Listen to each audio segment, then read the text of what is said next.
반갑습니다. 잘 오셨습니다. 환영합니다. 인사했으면 좋겠습니다. 환영합니다. 네, 밖에는 봄비가 촉촉하게 내리고 뭔가 예배드리기에는 이렇게 적절한 분위기를 조성하고 있는 것 같습니다. 오늘 예배에 찬양할 텐데요.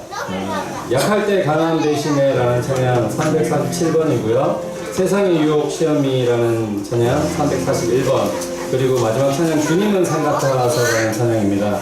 총 3곡이고 마지막 주님은 산 같아서라는 찬양은 악보에는 없어요. 그래서 밴드에 올려드렸고 밴드가 잘 안 보이시는 분은 여기 아마 가사를 띄워주실 것 같습니다. 다 아시는 곡이라서 쉽게 부를 수 있을 것 같습니다. 약할 때 강한 대신 우리 다 같이 찬양하면서 하나님 앞에 나갔으면 좋겠습니다.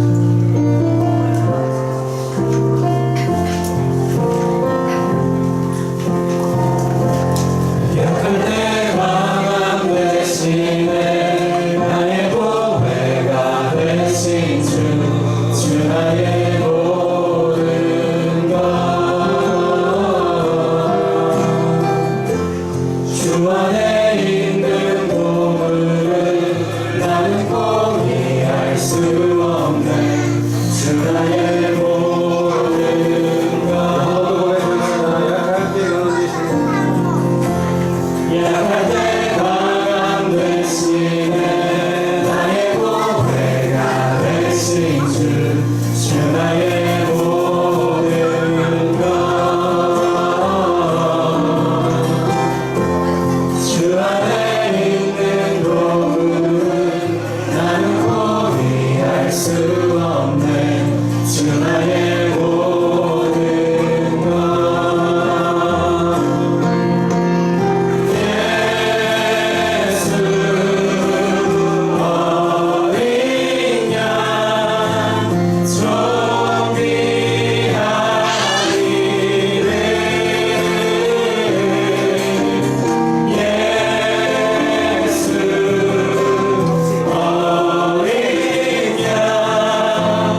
전쟁은 하나님께 속한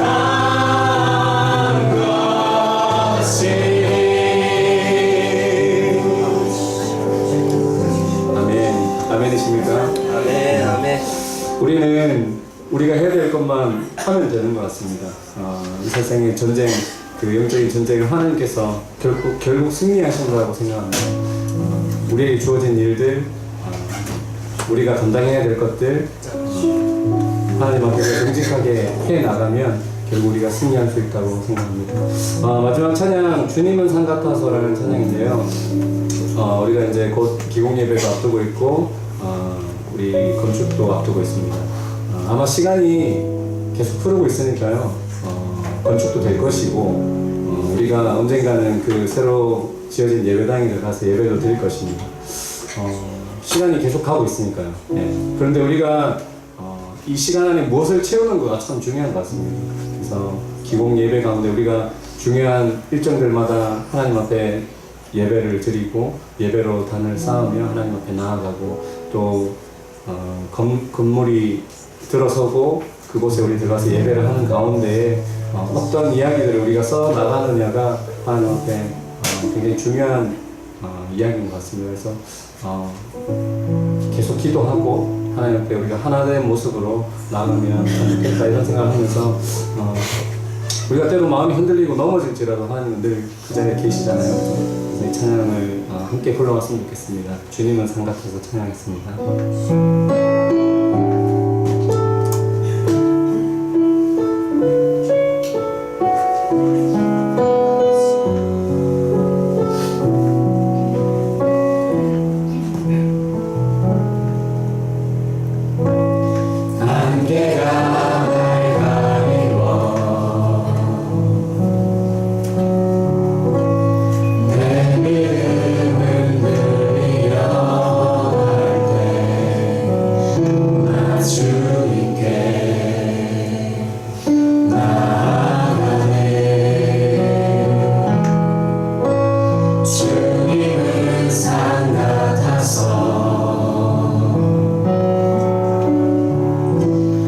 여전히 그 자리에 계셔 눈을 들면 보이리라 날 위한 그 사랑 주는 나의 도움이시며 주의 계획 영원하시네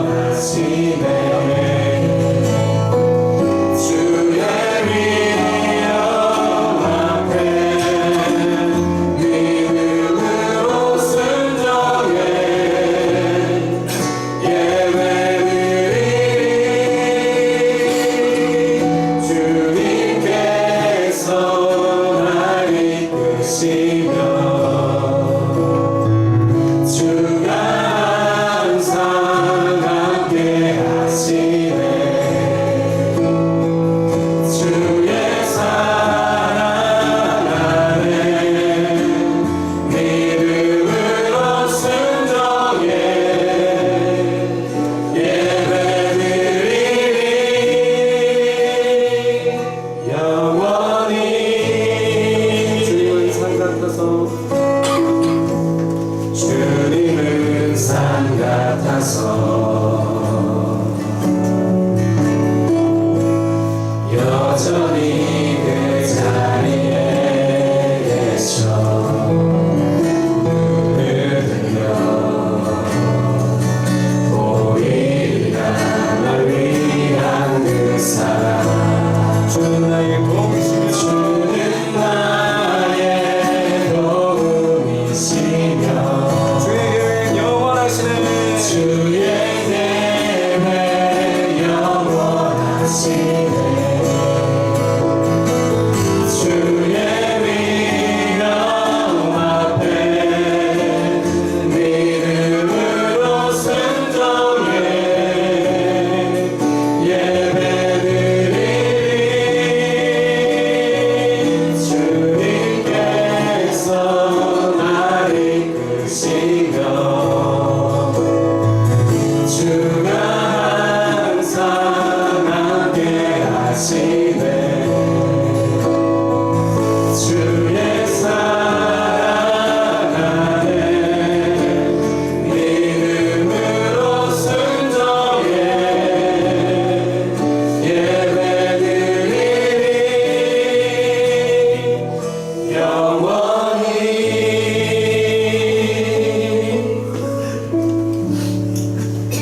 평강의 주께서 친히 때마다 일마다 너희에게 평강을 주시고 주께서 너희 모든 사람과 함께 하시기를 원하노라.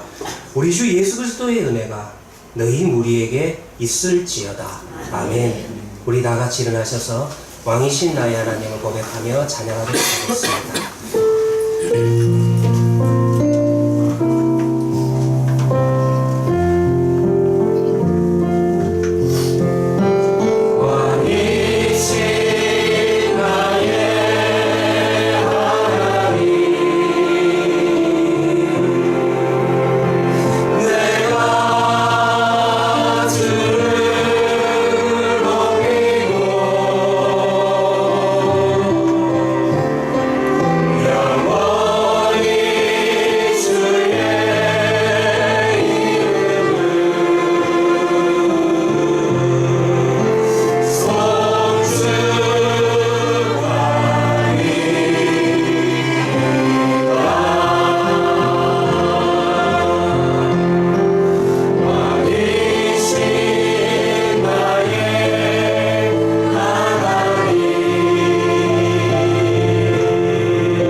우리의 믿는 바 신앙을 고백하도록 하겠습니다.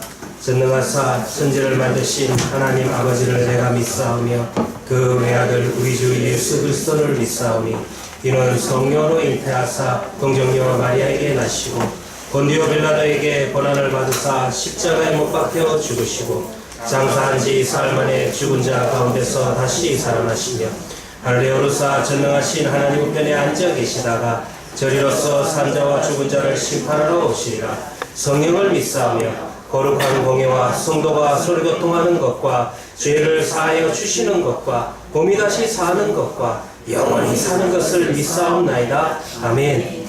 자리에 앉으셔서 찬송가 365장 마음속에 근심 있는 사람 주 예수께 나아내어라. 365장입니다.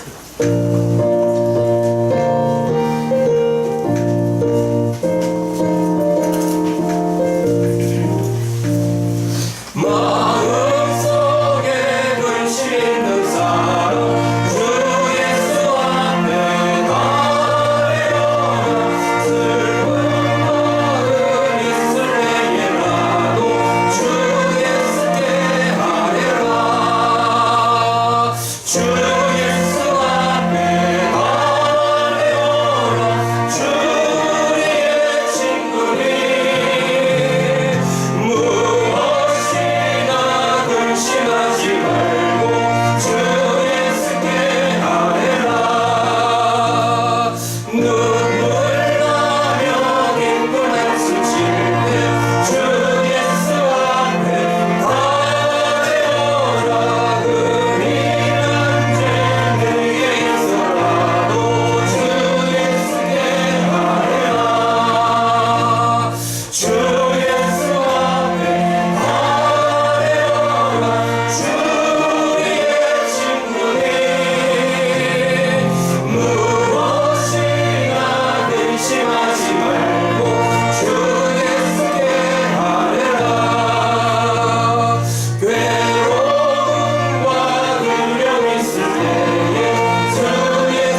엄경희 집사님께서 기도하시겠습니다.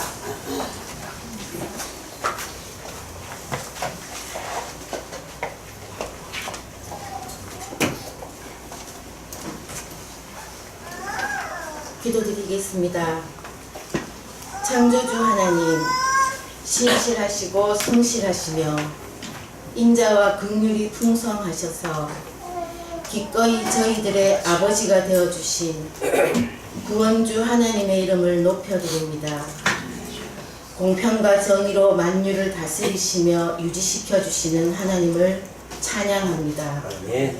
아버지, 저희들에게는 하나님을 기쁘시게 해드릴 만한 선한 것이 전혀 없고 결코 의롭지도 않고 아무 공로 없지만 하나님의 긍휼하신 성품과 예수 그리스도의 보혈을 의지하여 예배드리러 나왔습니다. 아멘. 아멘. 삼위일체 하나님께서 지금 이곳과 저희들의 심령에 임하셔서 저희 각 사람을 일일이 만나 주시고 말 걸어 주시고 손잡아 주시옵소서. 때를 따라 돕는 은혜를 베풀어 주시고 이 예배를 받아 주시옵소서. 진리의 하나님, 선포되는 하나님의 말씀을 통해 저희가 하나님을 더 알아가되 바르게 알아가도록 계시해 주시고 아버지. 분별력을 더해 주시옵소서. 아멘. 말씀을 통해서 깨닫게 되는 하나님을 아는 지식이 저희들의 선택과 결정들의 참된 기준이 되게 해 주시옵소서. 말씀을 들을 때 좋음과 나쁨에 대한 판단 기준을 오직 하나님께로부터 다시 배워 저희의 생각이 진리로 새롭게 되는 시간들이 될 수 있도록 은혜 베풀어 주시옵소서. 아멘. 그래서 하나님, 저희들이 하나님의 진리에 근거해서 저희 성품을 변화하고 삶의 모습이 변화되도록 매일 역사해 주시옵소서. 아멘. 교회의 주인이신 하나님, 예배당 건축이라는 큰 일을 앞두고 다른 그 어떤 일보다도 저희들이 교회의 부흥을 구했던, 처음 정결했던 그 동기가 불순해지지 않도록 저희들 모두의 마음과 생각을 성령께서 더욱 굳건히 주관하여 주시옵소서. 아멘.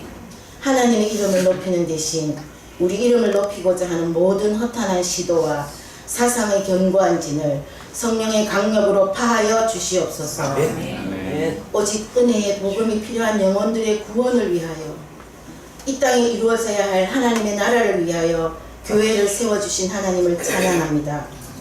전도에 미련한 것으로 구원 역사를 이루고자 하시는 하나님의 깊은 속뜻을 쫓아가는 일에 최상의 가치를 두는 교회가 되도록 지속적으로 저희 교회를 주목하시고 인도해 주시옵소서. 아멘.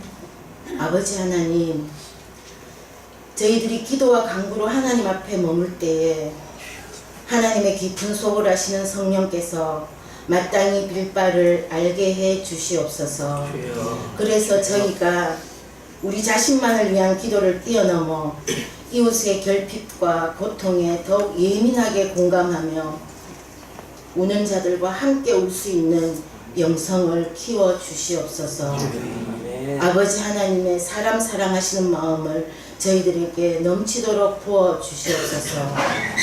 그러할 때에 또한 기도한다는 것이 말로만 하나님께 아뢰는 것이 아니라 저희들 각자가 삶 속에서 행하는 모든 섬김과 헌신과 희생을 포함한다는 것을 깨닫게 하셔서 행동하며 기도하는 자들이 될 수 있도록 저희를 축복하여 주시옵소서. 아멘.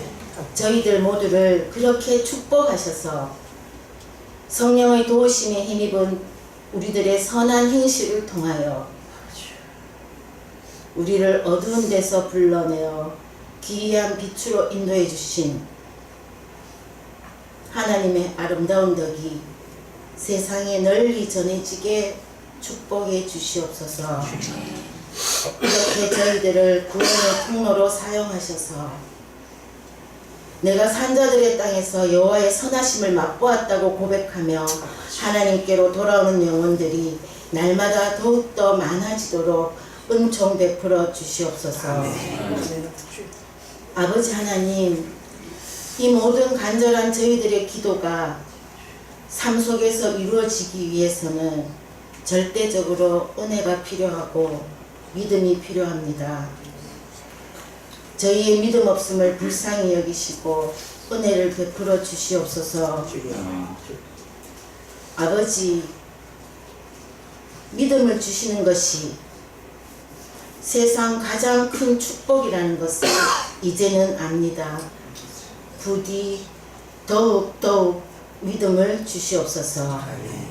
그래서 하나님이 부어주시는 믿음과 베푸시는 은혜와 성령의 도우심에 힘입어 저희들이 지금 이 시간뿐만 아니라 부르신 각자의 삶의 자리에서도 하나님께 예배드리듯이 살아갈 수 있도록 도와주시옵소서.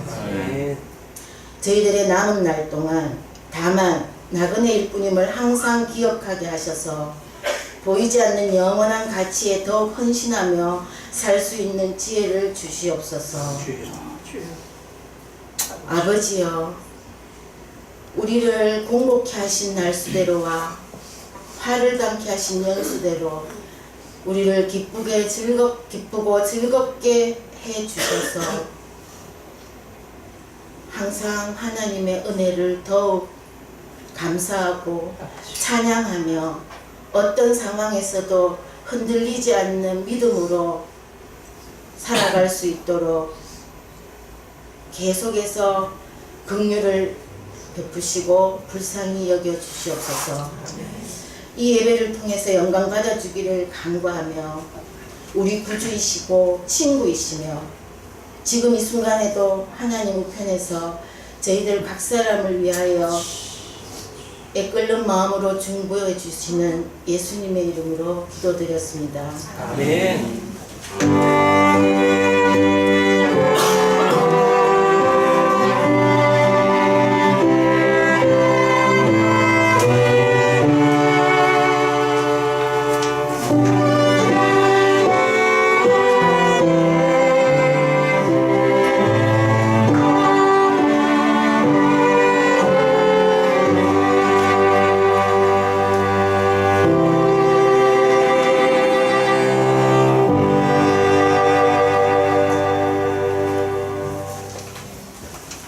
오늘 함께 나눌 하나님의 말씀은 구약성경 다니엘서 6장 10절부터 16절 말씀입니다. 제가 갖고 있는 성경으로 구약성경 1243면이 되겠습니다. 다니엘서 6장 10절부터 16절 말씀입니다.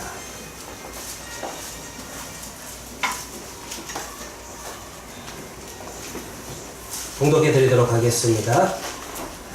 다니엘이 이 조서에 왕의 도장이 찍힌 것을 알고도 자기 집에 돌아가서는 윗방에 올라가 예루살렘으로 향한 창문을 열고 전에 하던 대로 하루 3번씩 무릎을 꿇고 기도하며 그의 하나님께 감사하였더라.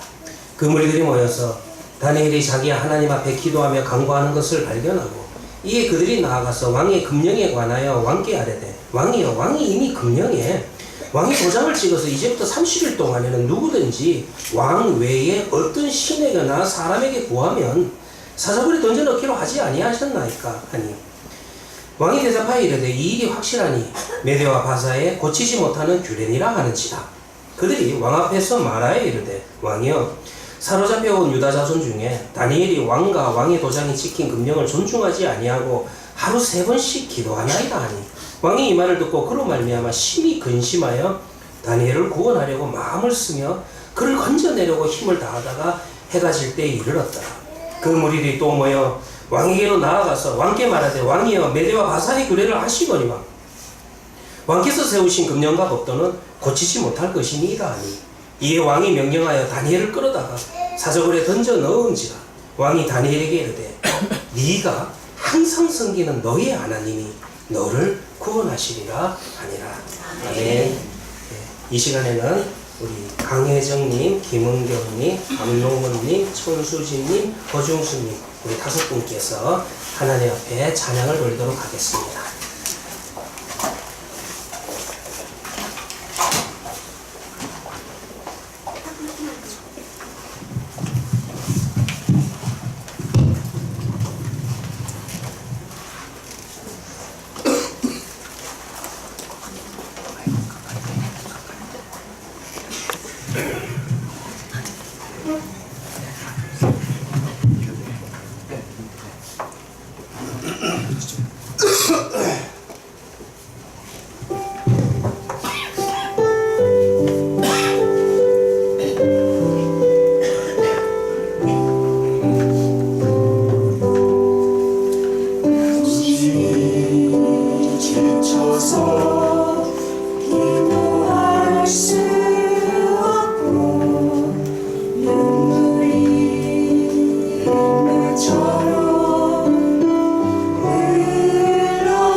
제가 참 좋아하는 귀한 찬양 감사합니다. 기도하도록 하겠습니다. 하나님 아버지, 참으로 나라는 존재가 하나님 앞에서 얼마나 감사한 존재입니까? 내가 하나님을 믿는 믿음이 내 안에 있습니다. 내가 하나님 앞에 엎드려 기도할 수 있는 존재가 되었으며 여호와 하나님의 이름을 높이며 노래할 수 있는 존재가 되었습니다. 하나님, 나라는 존재를 위해서 예수 그리스도께서 기도하십니다. 나라는 존재를 위해서 우리의 예배 공동체가 함께 기도합니다. 주여, 이와 같이 천하보다 귀한 인생이 된 것을 하나님 앞에 또 한 번 또 한 번 나 자신을 바라보며 나아갈 수 있는 귀한 은혜의 시간들 되게 하여 주시옵소서. 하나님, 이 시간 말씀을 통하여서 하나님을 만나기를 원합니다. 붙들어 주시고 힘을 주시고 다시 한번 나를 돌이켜볼 수 있는 시간들 되게 하여 주시옵소서. 우리의 구원자 되시는 예수님의 이름으로 기도합니다. 아멘. 다니엘서 5장을 볼 것 같으면 당시 바벨론의 수도를 맡아서 책임지고 있었던, 성경에는 벤사살 왕이라 그렇게 되어 있지만 좀 더 정확하게 이야기하면 벤사살 왕자라 그렇게도 이야기할 수 있을 것입니다. 아무튼 벤사살 왕의 죽음으로 인하여서 이제 다니엘서 5장이 끝이 납니다. 그야말로 바벨론 제국의 통치가 끝이 나게 된다는 것입니다. 그의 죽음과 더불어서 천년 만년 영원할 것 같았던 그 위대한 바벨론 제국이 하루아침에 이 지상에서 사라지게 된다는 것입니다. 뒤를 이어서 메대 사람 다리오 왕이 새로운 제국의 왕이 됩니다. 다니엘서 5장 31절을 보면 메대 사람 다리오가 나라를 얻었는데 그때 다리오는 62세였더라. 이 구절과 더불어서 좀 역사적인 배경을 설명드려야 될 것 같은데요. 사실 이 다리오 왕도요, 5장에 나타났던 벤사살 왕처럼 우리 인간의 역사 속에는, 그 고대 근동의 역사 속에는 기록이 남아있지 않습니다.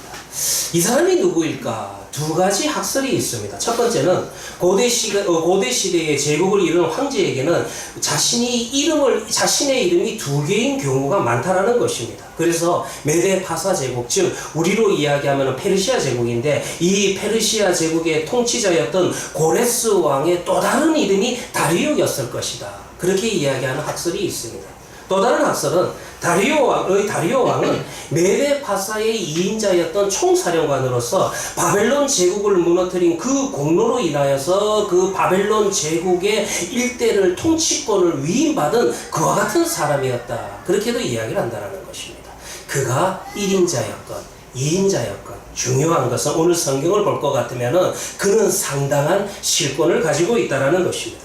전국을 다스리기 위해서 120명의 고관을 두고 그들 위에 3명의 총리를 두고 있습니다. 그리고 다리오 왕은 이 3명의 총리 중에서 또 누구를 임명하냐면 다니엘을 이 자리에 임명하게 된다는 것입니다. 사실 우리가 생각해 보기에도 다니엘에게 이와 같은 자리를 맡기기에는 문제가 있지 않습니까? 우선 그는 나이가 80이 넘습니다. 그리고 이중 국가였던 바벨론에 많은 공을 세우고 바벨론을 위해서 일했던 자입니다. 게다가 그는 바벨론 제국에 의해서 나라가 망한 그야말로 보잘것없는 포로가 된 유다 땅 출신이었다라는 것입니다.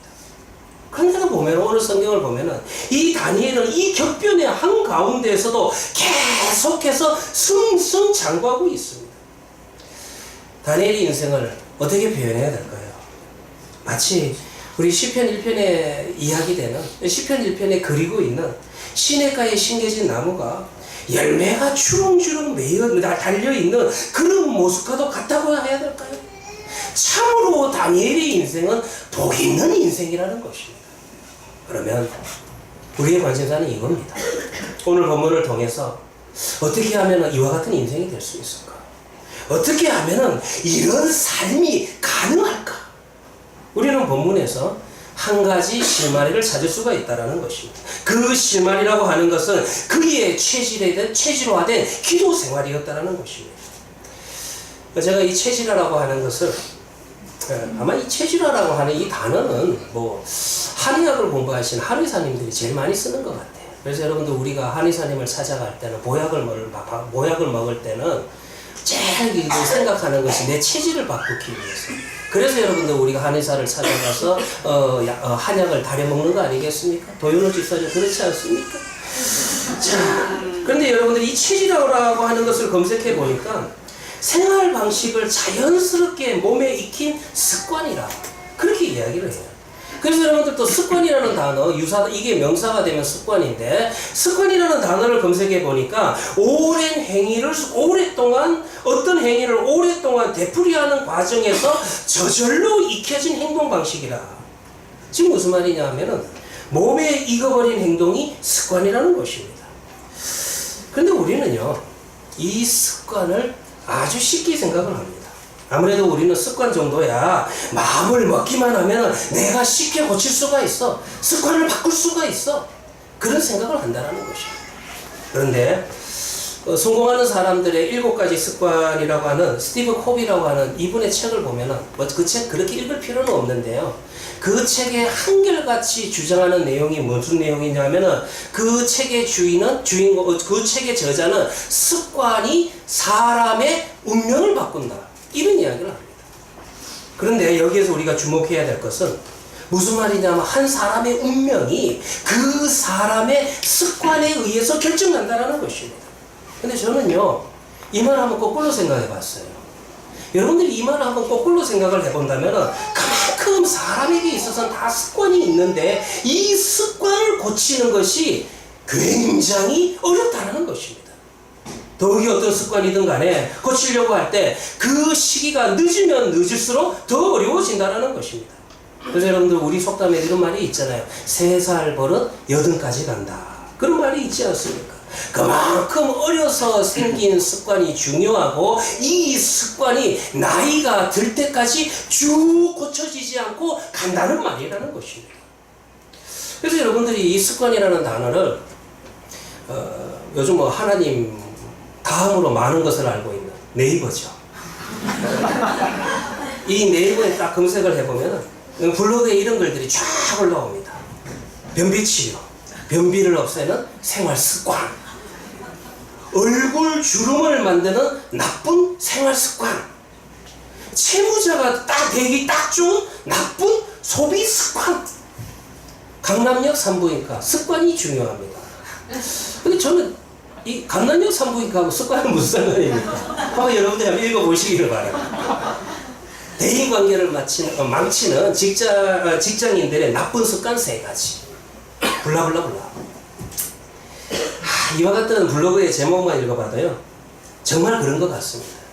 한 사람의 운명이 습관에 달려있는 것 같습니다. 건강도 그러하고 재정도 그러하고 사람과의 관계성 등등 다 습관과 관련되어 있다는 것입니다. 여기에서 언급되는 공통적인 사실이 하나 있어요. 무엇보다도 그만큼 한번 몸에 익힌 습관은요, 오래 간다는 것입니다. 그래서 이 습관들로 인하여서 자신의 건강, 재정, 인간관계 등이 결정이 된다는 것입니다. 바로 이것 때문에 인간은 자신의 습관을 고치기 위해서, 개선하기 위해서 끊임없이 노력해야만 된다는 것입니다. 그러나 저도 알고 있고요, 여기 앉아있는 우리 성도님들이 다 알고 있는 한 가지 사실은, 현실적으로 경험하는 가장 큰 어려움은 우리가 이 습관의 중요성과 습관의 무서움을 잘 알고 있음에도 불구하고 이것을 고치는 데는 대부분 실패한다는 것입니다. 습관을 고친다는 것이 얼마나 어려운 일입니까? 저도 알아요. 제가 설교할 때마다 어느 습관이 있는가 압니다. 그리고요, 제가 설교할 때마다 제 행동 습관 있는 거 잘 압니다. 그래서 이거를 똑같이 흉내내는 그런 집사님이 있는 것도 제가 잘 알고 있습니다. 그럼에도 불구하고 참 잘 안 고쳐져요. 여러분들 지금도 제가 습관 하나 나왔잖아요. 그럼에도 불구하고 제가 설교에서 매번 한 번이나 2번 정도는 사용하는 단어 아닙니까? 여러분 오늘 6장을 보면은 다니엘에게도 습관이 있었어요. 체질화된 게 있었어요. 그런데 그 주변 여건과 환경이 다니엘의 체질을 바꾸려고 이제 고난이 시작이 됩니다. 다니엘의 습관을 없애버리기 위해서 환난이 닥치게 된다는 것입니다. 그의 성공과 신앙을 미워하던 일부 무리들이 그를 올가맬 핑계를 찾게 됩니다. 그리고 그들은 이제 왕을 움직여요. 페르시아 왕 이외에는 그 어떠한 신이나 사람을 섬기지 못하러 칙령을 내리도록 그렇게 만들어 갑니다. 페르시아 국법에 의하면 이 칙령은 그 명령을 내린 왕이라 할지라도 자신도 취소할 수 없는 강력한 규정이었습니다. 지금 무슨 말이냐면 지금 이 땅을 다스리고 있는 제국은 페르시아입니다. 페르시아의 국법이라고 하는 것은 우리의 현실을 지배하는 힘이라는 거예요. 현실을 지배하는 힘이 다니엘에게 다가왔어요. 어떻게 해야 될까요? 어떻게 해야 됩니까? 자, 현실을 인정해야 되죠? 그러면 현실을 인정하기 위해서 이런저런 생각을 해보면 됩니다. 여러 가지 방법들이 있을 거예요. 한 30일만 좀 기다려보면 되죠. 30일 동안 기도를 안 하든지, 아니면은 이번에는 저 창문이 열린 방에서 기도하는 것이 아니라 사람들이 보이지 않는 저 지하에 들어가서, 아니면 굴 속에 들어가서 사람이 보이지 않는 곳에서 기도를 하든지. 그런데요, 오늘 성경을 볼 것 같으면 미련하다고 해야 될까요? 다니엘이 그렇게 행동하지 않습니다. 다니엘은 이와 같은 왕의 칙령에도 불구하고 구원자가 되시는 여호와 하나님을 섬기는 그의 신앙적인 행위를 숨기려고 하지 않습니다. 멈추려 하지 않습니다. 그의 신앙적인 행위가 도대체 무엇입니까? 그것은 그가 하루에 3번씩 기도하는 겁니다. 다니엘서 6장 10절을 볼 것 같으면 다니엘은 자기 집에서도 예루살렘을 향해서 창문이 난 방을 택해서 그 방을 기도처로 삼아서 기도하는 행위를 끝이지 않고 있다는 것입니다.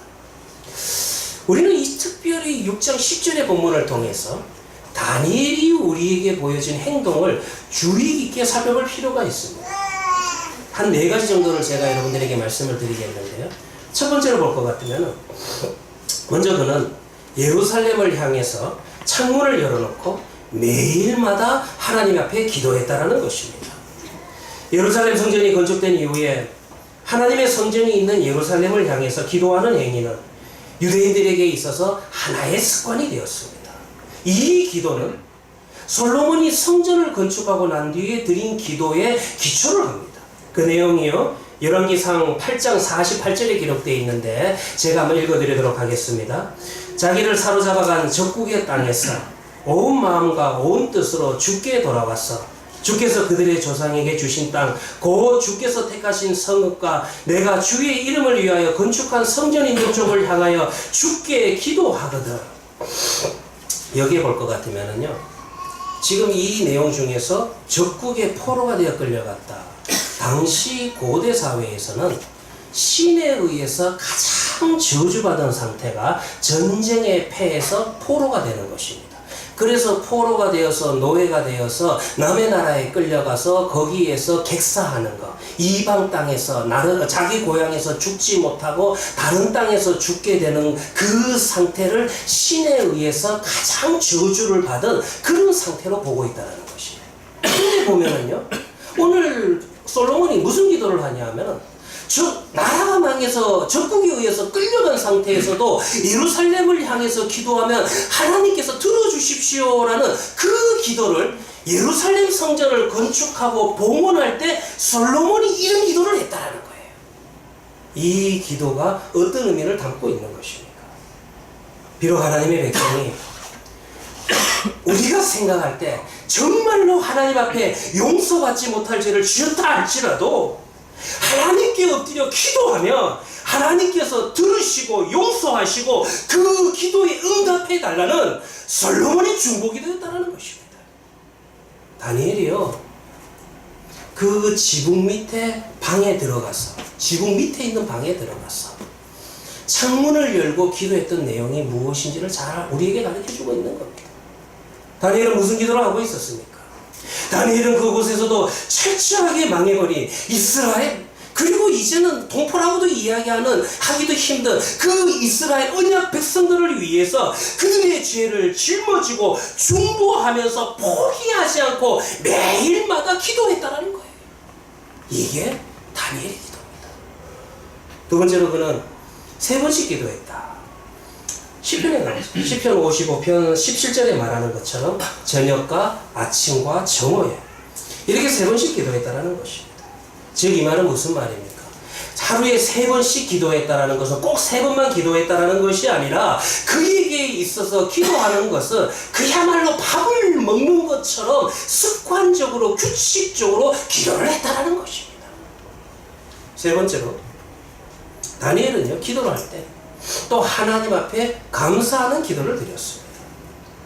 비록 이곳에 와서 관원으로서 높은 자리에 올라가서 성공적인 삶을 살고 있지만 이방 나라에 끌려와서 포로로서 살아간다라고 하는 것이 시시때때로 자신을 무너뜨리려고 감시하는 적들에 둘러싸여서 살아가는 이 궁전이 뭐가 그렇게 천국이었겠어요?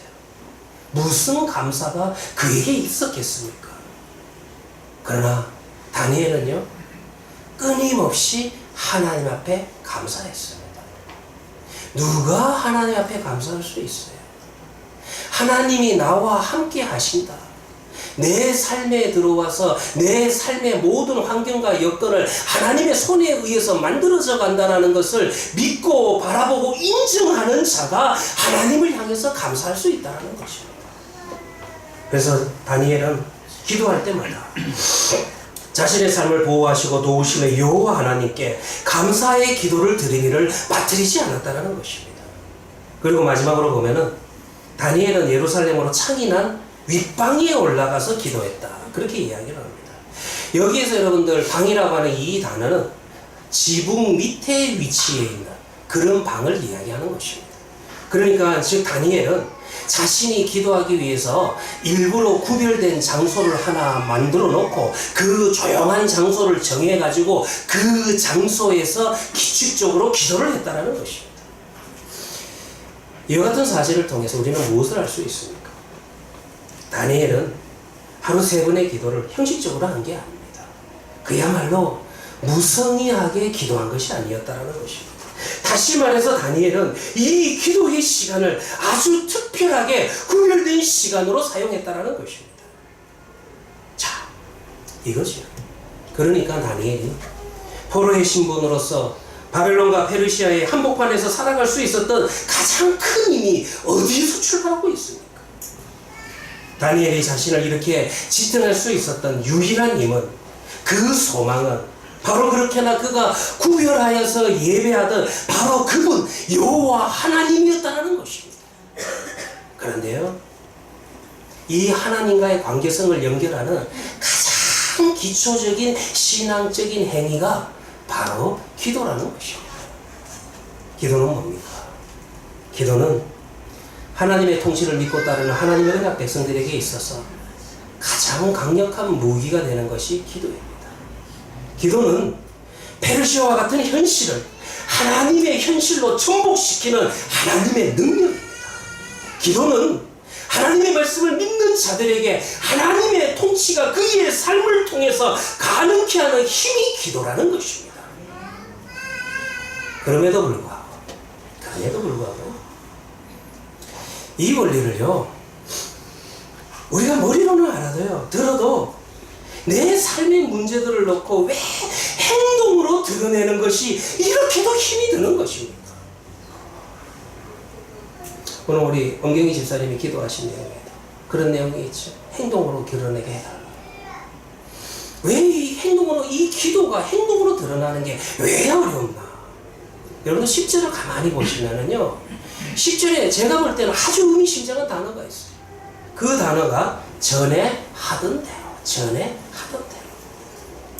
다니엘에게는 기도가 체질이 돼 있는 거예요. 즉 다니엘에게 기도라고 하는 것은 습관처럼 모든 상황과 형편에서 멈출 수 없는 자연적인 반응이었다는 것입니다. 그것이 그렇게 굳어 있었다는 것입니다. 다니엘은 이 습관에 의지해서 하나님을 만날 수가 있었고, 이 습관에 의지해서 하나님의 능력을 맛볼 수가 있었다는 것입니다. 여러분들 성경 보세요. 성경 보시면은 우리 위대한 믿음의 조상들은 위기의 때에 굴하지 아니하고 정해진 대로 기도하는 태도가 체질화되어서 습관적으로 굳어 있었던 사람들이에요. 그때의 그의 삶을 통하여서 하나님의 영광이, 하나님의 일하심이 드러나지 않습니까? 창세기 26장 25절에 보면은 이삭이 그곳에 제단을 쌓고 여호와의 이름을 부르며 거기에 장막을 쳤더니 이삭의 종들이 거기서도 우물을 팠더라. 이삭은 인생의 고비고비마다 가는 곳마다 우물을 팔 때마다 하나님을 붙들고 기도하는 사람이었어요. 출애굽기 33장 13절을 보면은 내가 참으로 주의 목전에 은총을 입었사오며 원하건대 주의 길을 내게 보이사 내게 주를 알리시고 나의 주의 목전에 은총을 입게 하시며 이 족속을 주의 백성으로 여기소서. 모세는 한치 앞을 바라볼 수 없는 광야의 여정마다 주님의 은총을 붙들고 기도하며 그 인생의 길을 걸어가는 자였다라는 것입니다. 열왕기상 18장 42절과 43절의 말씀입니다. 아합이 먹고 마시러 올라가니라. 엘리야가 갈매산 꼭대기로 올라가서 땅에 꿇어 엎드려 그의 얼굴을 무릎 사이에 놓고 이르되 7번까지 다시 가라. 여러분들 이 본문을 볼 것 같으면 선지자 엘리야와 아합 왕의 차이를 발견할 수가 있습니다. 그 차이가 무슨 차이입니까? 아합도요 비가 내리기를 기도했었어요. 아합도요 비를 달라고 얼마나 기도했냐면 금식하며 기도했다는 것이에요. 그러나 엘리야 선지자는 이 순간에도 또 기도합니다. 왜 기도합니까? 엘리야 선지자는 고난의 기간을 끝낼 그 비를 기도를 통해서 비를 내린 것이 아니라 기도 가운데서 내릴 비를 기다리고 있었던 거예요. 이것이 여러분들 아합과 엘리야의 차이입니다. 간헐적이고 충동적인 기도? 그것은 아합도 할 수 있었습니다. 그러나 여러분 오늘 성경을 보시기를 바랍니다. 이삭과 모세와 엘리야는 꾸준한 기도, 시들지 않는 기도, 깊은 기도를 드리는 자였다는 것입니다. 이렇게 여러분들 성경을 볼 것 같으면 소위 체질화된 신앙의 습관을 가지고 있는 우리 믿음의 조상들에 대해서 자주 언급을 하고 있습니다. 그 중에서도 가장 대표적인 인물이 누가복음 22장 39절에 나옵니다. 제가 읽어드릴게요. 예수께서 나가사 습관을 따라 감난산에 가시매 제자들도 따라갔더니, 지금 여러분들 이 말씀 보면서 아 예수님 등산하러 갔구나, 등산자 좋아하셨구나, 그렇게 생각하시면 안 됩니다. 예수님께서 감난산에 가신 것은 기도하러 가신 겁니다. 예수님께서 감난산에 가셔서 기도하는 행위를 가리켜서 오늘 성경을 보면은 그것이 예수님에게 습관이었다, 그렇게 표현하고 있다는 것입니다. 마치 자주 반복되어서 버릇처럼 그렇게 기도하셨다는 것입니다. 우리 역시 믿음의 길을 걸어가면서 말씀을 붙들고 엎드리는 기도의 태도는 체질화 되어야 됩니다. 습관화되어야만 됩니다. 여기에서 습관화된 기도라고 하는 것은 다른 말로 시간을 정해놓고 일정하게 드리는 기도를 말하고 있다는 것입니다. 그때 하나님께서요 주시는 축복의 말씀이 있어요. 그 말씀이요 시편 133편 3절에 기록되어 있는데, 헐몬의 이슬이 시온의 산들에 내린 같도다. 거기서 여호와께서 복을 명령하셨나니 곧 영생이리라. 내 심령에 그야말로 푸르른 초장에 내리는 이슬 같은 은혜가 시간을 구분해서 일정하게 기도하는 성도들에게 내린다는 것입니다. 그럼에도 불구하고 우리가 기도에 대해서 오해하는 게 하나 있습니다. 기도에 대한 가장 큰 오해 중에 하나는, 야, 참 너는 어떻게 그렇게 연약하냐, 최선을 다해보지도 않고 마치 어린애가 응석을 부리듯이 그저 기도만 한다, 그렇게 이야기를 한다는 것입니다. 그들은 무슨 이야기를 하냐면 마치 유치한 행동이 기도다, 그렇게 이야기를 합니다. 아니지요. 기도하는 사람들은 어떤 사람이 기도를 합니까? 자신의 힘으로 극복할 수 없는 한계를 지혜롭게 아는 자들이 기도한다는 것입니다. 그들은 어떤 자들입니까? 그 한계성 앞에서 포기하지 않고 엎드리고 있다는 것입니다. 하나님께서 도와주시지 아니하시면 이것을 넘을 수가 없다는 고백을 하는 거예요. 그리고 이와 같은 고백 속에는 하나님과 함께 넘어본 경험이 있어요. 체험이 있어요. 즐거움이 있어요. 그러니까 이와 같은 고난이 올 때 그 고난을 내어놓고 그 환경을 내어놓고 하나님 앞에 엎드려 기도한다는 것이에요. 하나님 도와주십시오. 예락한 자가 기도하는 것이 아니라 이 궁극적인 승리를 믿고 의지하는 자들이 넘어설 수 있다는 믿음을 가지는 자들이 하나님 앞에 엎드리게 된다는 것입니다. 기도하는 모습은 그러므로 창조주 하나님 앞에서 피조물된 인간이 가장 겸손한 모습이기도 하며 가장 힘 있는, 가장 능력 있는 모습이기도 하다는 것입니다. 이처럼 체질화된 기도, 이처럼 습관화된 기도가 다니엘에게 있었기 때문에 바벨론과 페르시아를 지나면서 이 다니엘의 인생을 보시면 다니엘의 인생이 그야말로 비극이라는 단어로 끝을 맺고 있지 않는다라는 것입니다. 그런 어떤 인생이었어요? 사실 절대 여러분들 희극이 될 수 없는 인생 아니에요? 이 사람의 인생은요, 무조건 비극으로 끝날 수밖에 없는 모든 조건과 환경을 가지고 있었어요. 그는 청소년기에 조국과 가정이 망하는 처절한 비극을 경험했습니다. 그는 포로된 땅에서 무리의 극치, 허무의 극한을 경험하게 된다는 것입니다. 푸르른 젊음의 날들이 한치 앞을 꿈꿀 수 없는 암흑 속으로 내몰리는 경험을 하게 되었다는 것입니다.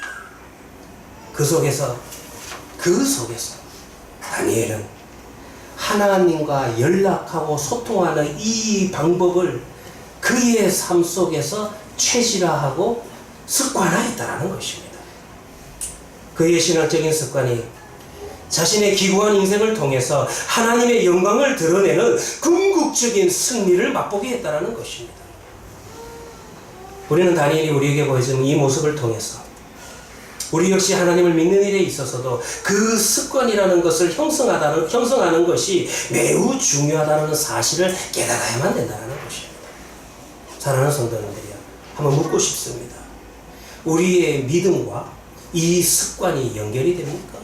오늘 여러분들 성경을 볼 것 같으면, 다니엘의 삶을 볼 것 같으면 그에 대한 대답은 우리에게 연결이 된다라고 가르쳐주고 있다는 것입니다. 성경은요, 믿음이라고 하는 이 실체가 우리 신자의 삶에 하나의 인격적인 관계로 정착하기 위해서는 습관이라고 하는 개념을 훈련의 도구로 삼아간다는 것입니다. 다시 말해서 우리가 마음으로 믿고 머리로 분석하는 그 믿음의 내용은 습관이라고 하는 내 삶의 태도, 반복적인 행위를 통해서 하나의 구체적인 영구적인 인격으로 고착화되고 거기에 정착을 하게 된다는 것입니다. 제가 이 부분을 다시 한번 말씀드릴게요. 우리가 여러분들 하나님의 말씀을 듣고 읽을 때요, 머리로 이해가 되고 그리고 믿어져서 고개를 끄덕입니다. 이 단계는 믿음에 들어온 단계입니다. 그런데 그 개념들이 우리의 행동을 통해서 반복되고 체험되지 않으면 그 말씀을 통해서 하나님이 주시고자 하는 이 땅의 복이 내 것으로 만들어지지 않는 거예요. 내 인생 속으로 들어오지 않는다는 것입니다. 믿음이라는 것은 그래서 성경 공부 시간이나 설교를 듣는 시간에는 다 이해되는 것 같아도 실제로 그 들었던 말씀이, 그 알았던 말씀이 자기 자신의 신앙 수준으로 고착화되지 않는다는 겁니다. 이런 문제를 해결하는 것도요, 우리가 무엇을 보면 잘하냐 하면, 여러분도 사실 설교를 듣거나 성경 공부 시간에 특별히 하나님에 대해서 많이 듣습니다. 하나님의 성품에 대해서 많이 듣습니다. 하나님의 섭리가 무엇이고, 하나님의 간섭이 무엇이고, 하나님의 사랑이 무엇인지, 하나님의 은혜가 무엇인지, 이 기독교 핵심적인 내용들이 다 지당하게 들리는 것 같지만은, 그게 이해가 되는 것 같지만은, 예배를 마치고 예배당 문을 딱 나서면은 우리의 삶의 현장에 들어가면 걸려 넘어지고 마는 것이 우리가 경험하는 체험 경험이라는 거예요. 왜 이런 일들이 벌어지는 겁니까? 왜 우리가 이렇게 연약한 겁니까?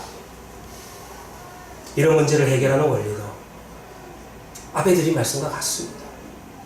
자기가 자신의 삶의 정황 속에서 고민하시고 그 고민을 고민으로 끝내는 것이 아니라 겸손하게 하나님의 도우심을 구하며 엎드려 기도하시고, 그리고 그 기도하는 가운데서 답을 얻어내는 수없이 반복되는 경험 가운데서 비로소 성경을 통해서 말씀하신 하나님에 관한 나름의 규칙들이 내 삶의 인격으로 고착화되게 된다는 것입니다.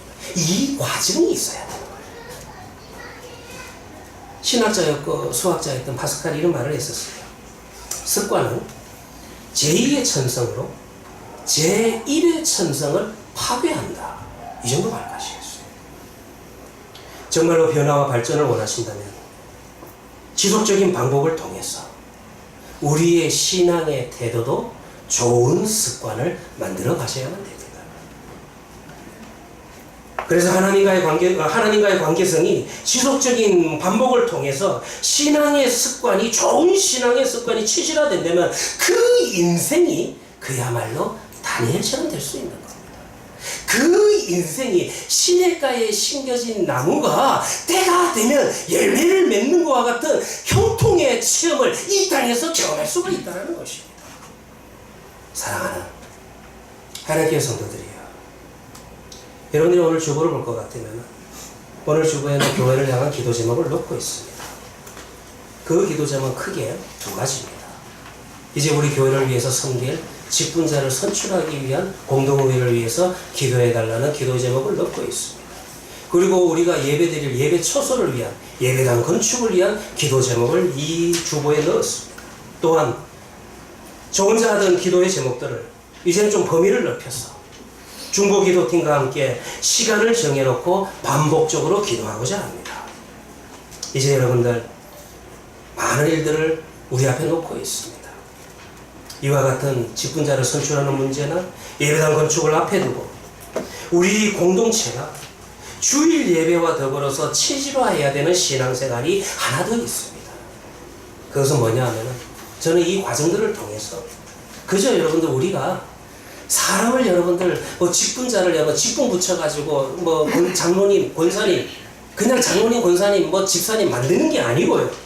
그저 여러분들 우리 눈에 보이는 건물을 지어가는 여기에다가 여러분들 목표를 두는 것이 아니고 우리 성도들의 삶이 정말로 예루살렘을 향해서 열린 창문 아래서 기도하는 좋은 신앙적인 습관을 체질화하는 시간이 되기를 바랍니다. 이 습관이 여러분과 하나님과의 관계성을 좋은 체질로 만들어서 어느새 여러분이 하나님이 원하시는 자리에 가장 잘 어울리는 존재가 되기를, 우리 예배 공동체가 그와 같은 공동체가 되기를 저는 소망하고 있다는 것입니다.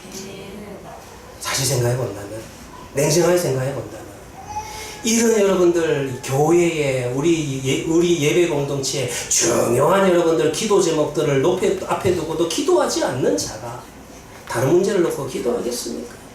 내가 짐작해 볼까요? 그런 분들에게는 고난과 환난이 닥쳐와도 그때는 여러분들 하나님 앞에 엎드려서 기도할 힘이 없어요. 기도할 힘이 없어요.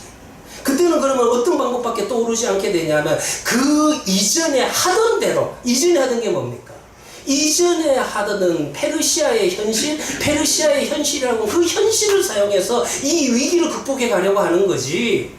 그 이전에 행하던 대로 하나님 앞에 엎드려서 기도하지 않던 자가 어떻게 고난과 환난이 닥쳐왔을 때 하나님 앞에 엎드려서 기도함으로 하나님과 함께 넘어서는 이 체험을, 이 복을 맛볼 수가 있겠어요?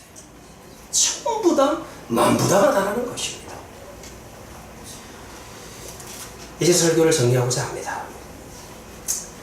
믿음의 길을 제가 아는 선배 목사님 한번 설교하시는데 세 단어로 설명하시더라고요.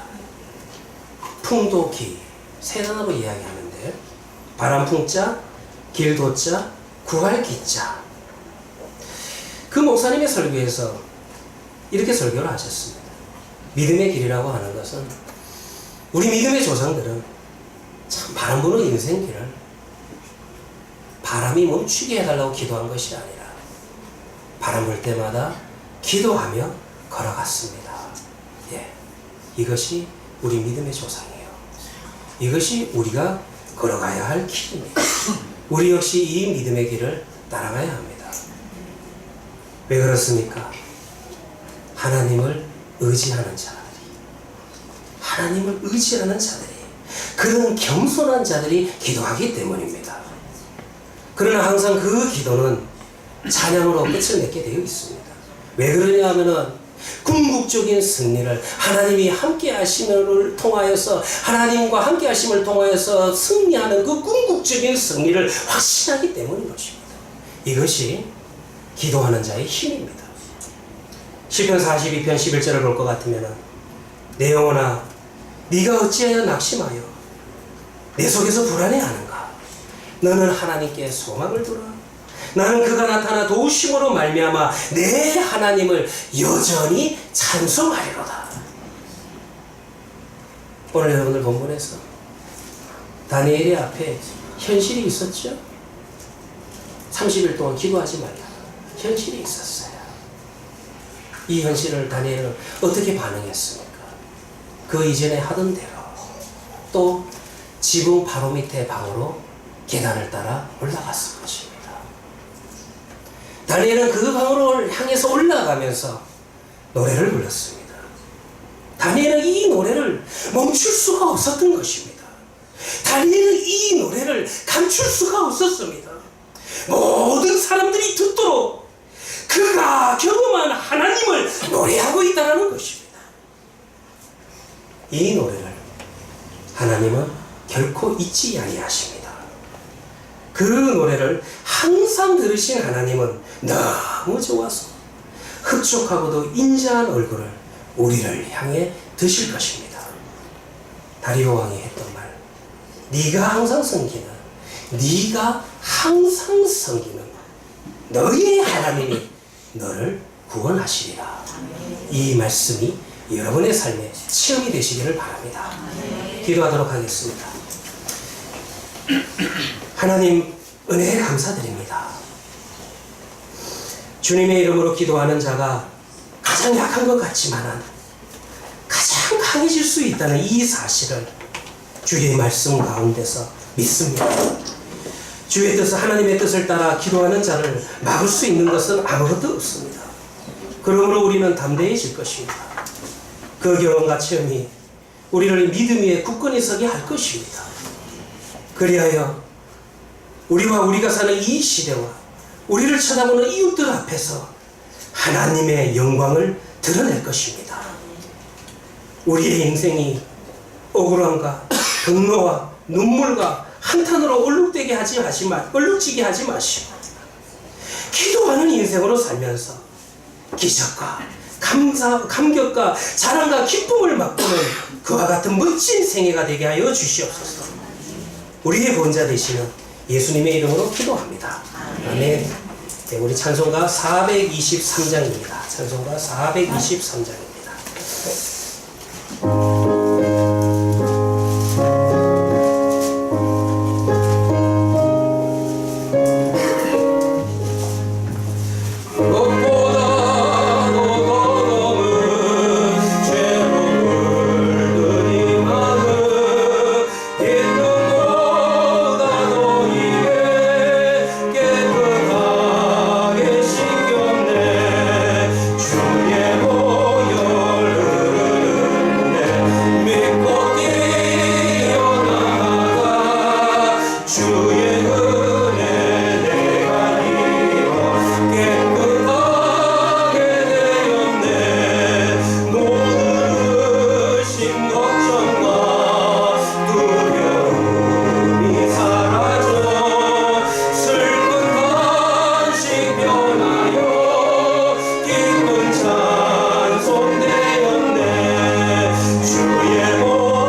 모든 걱정과 두려움이 사라져 슬픈 탄식 변하여 나의 노래, 내 기도가 되었습니다. 나의 평생 자랑은 주의 십자가입니다. 주의 보혈 가운데 내가 믿고 뛰어나아가 내가 깨끗하게 되었음을 감사합니다. 하나님 아버지, 우리 역시 다니엘과 같은 은혜를 받았습니다. 다니엘이 기도했던 그 하나님을 기도할 수 있는 존재가 되었습니다.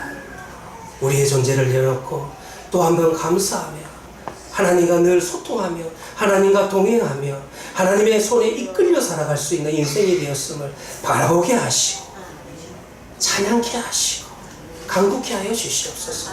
하나님 아버지, 우리의 인생을 통해서 하나님의 이름이 드러나게 하시고 하나님의 영광이 드러나게 하시고 하나님의 살아계심을 우리 주변 사람들이 체험케 하여 주시옵소서.